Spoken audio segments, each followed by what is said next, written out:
সালের 18 এপ্রিল থেকে শুরু হজ ফ্লাইট। এর মধ্যে সরকারি ও বেসরকারি প্যাকেজও ঘোষণা করা হয়ে গেছে। তবে হজ যাত্রীদের সৌদি আরবের নিয়মকানুন কঠোরভাবে মেনে চলার আহ্বান জানানো হয়েছে। সৌদি আরব প্রতিনিধি AR নোমান জানান, পবিত্র হজ ও ওমরাহ পালনের উদ্দেশ্যে বহু মুসল্লি দেশটি ভ্রমণ করলেও অনেক ক্ষেত্রে দেখা যায় হজ যাত্রীর ব্যাগ থেকে নেশা জাতীয় দ্রব্য পাওয়া যাচ্ছে।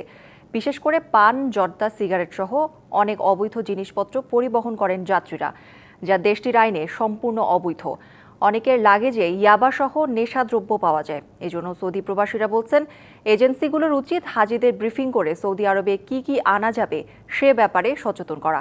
কারণ অনেক ক্ষেত্রে দেখা গেছে অপরিচিত লোক এয়ারপোর্টে অনুরোধ জানায় তার পরিচিতদের কাছে একটি প্যাকেট পৌঁছে দিতে। সেই ফাঁদে পড়ে বহু মানুষ এভাবে হেনস্থার শিকার হচ্ছেন।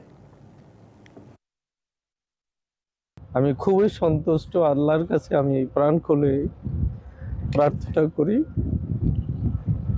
আমার জীবনটা ওরা সার্থক করে দিয়েছে, ওদের যেন আল্লাহ এমনই ভালো রাখে।